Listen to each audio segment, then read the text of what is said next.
The dying ship Captain Jake Morrison stood on the bridge of the New Horizon, heart pounding as the battered alien hull loomed on sensors. No registry, no transponder, just a silent ghost drifting in the void. Its plating was scarred and pockmarked. Emergency lights twinkled weakly. Any life signs? Jake asked. Dr. Lisa Grant's scanner chimed mournfully. Yes, 50,000. But fading fast. Their atmosphere is collapsing? They're suffocating. In there, Jake's jaw clenched. 10 years exploring the stars, and now his crew had stumbled on a race abandoned by the Galactic Federation as weak, left to drift until death. Prepare an incision team, he ordered. Full suits, medkits, translators.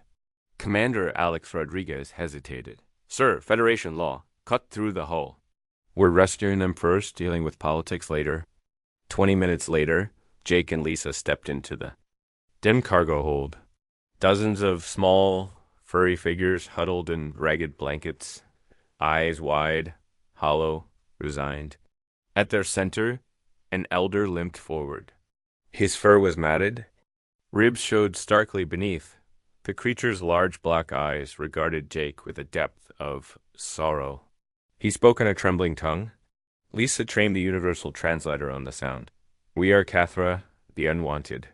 Jake's throat tightened. The Cathra had once been petitioners and advisors to the Federation.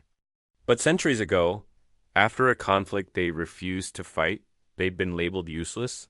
Fleet officers loaded them onto derelict transports and told them to find somewhere else to live or die. Lisa's eyes filled. 50,000 souls left to perish. Jake knelt beside the elder. Not on my watch. His voice was soft but resolute. You're coming with us. The Cathra stirred, as if hope itself had breathed back into their lungs. Throughout the ship, teams cut and sealed dozens of breaches. Medical bays turned to triage wards. Food processors spun into action. Yet every human knew the risk. Meddling in Federation affairs invited reprisal. But as the Cathra weak hands grasped theirs in silent gratitude, politics melted away. Humanity would save the helpless no matter. The cost. Sanctuary on New Terra. 2 weeks later, the New Horizon descended through New Terra's pastel skies. Governor Patricia Wells awaited at the orbital dock with flak jackets and open arms. Welcome home, she said, voice thick with emotion as ragged Cathra families' children clutching ragged dolls. Elders, leaning on improvised walkers, clambered down the ramp into fresh air. Here, they breathed Earth-like atmosphere for the first time in years. In the sprawling colony city, half-built biodomes had been repurposed into living quarters. Hydroponic farms grew lush with food. Medical teams restored frail bodies. Dr. Kevin Brooks, the colony geneticist, greeted Jake in the central lab. Their metabolism's normalizing faster than I expected, but their DNA.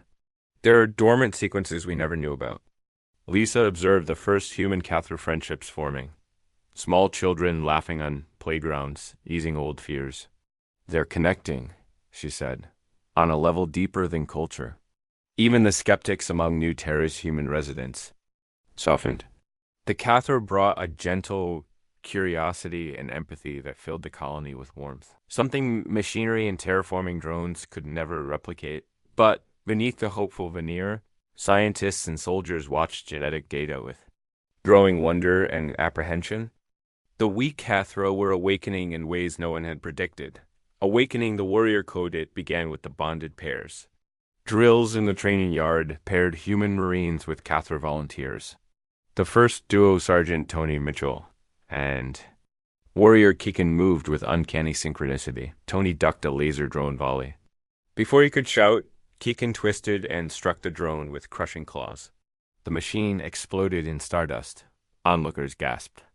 Soldier and alien shared a silent glance, each thought fueling the other's reflexes. In labs, Brooks and Lisa traced the phenomenon to a biochemical reaction triggered by close physical and emotional bonding. The Cathra's dormant genes for strength and resilience were switching on, and in turn enhancing human performance. Word spread. Cathra healing abilities cured wounds faster. Humans learned new techniques in a single demonstration. New Terra's governor convened an emergency council. This isn't just rescue, she warned. They're changing us and ourselves. Jake nodded. Stronger, yes, but united like never before. We can't turn back now. The Federation's ultimatum as New Terra buzzed with unforeseen promise. A dark shadow blotted the sun. A Drachnary armada, proud black hulls cutting through the atmosphere. Admiral Corrin's flagship loomed over the city. Humans of New Terra. His booming voice crackled over comms. You harbor Federation fugitives, Cathar criminals. Surrender them or face total destruction. The colony braced. Shelters sealed. Anti-ship batteries readied. In the command bunker, Jake convened his council of human leaders and Cathar elders. We knew this would come, Zephi said, voice tarnished by ancient anger. They fear what we become. Governor Wells pressed a hollow button. Across new.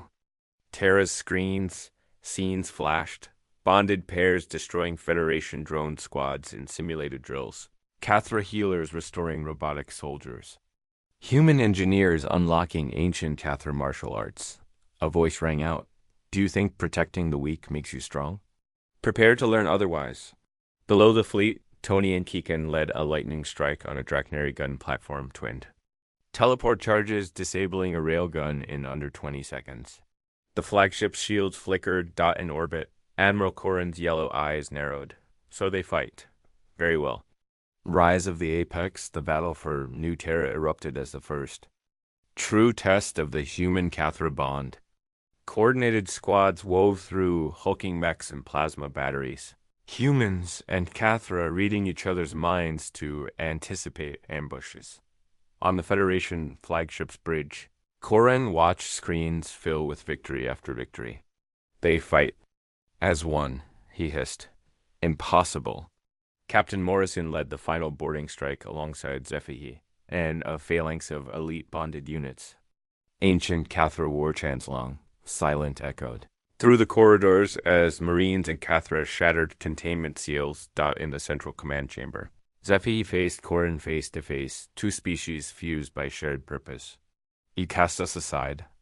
He intoned. Now witness what happens when you awaken our strength in your own. A cathartic roar shook the flagship. Federation generals yielded. Corrin slumped, defeated. Back on the colony's observation deck, human and Cathra watched. The retreating armada, the stars beyond seemed to shimmer with new possibilities. Jake clasped Zephi's furred shoulder. The weakest have become the strongest, he said softly. Zephi smiled, eyes bright. Not alone, together.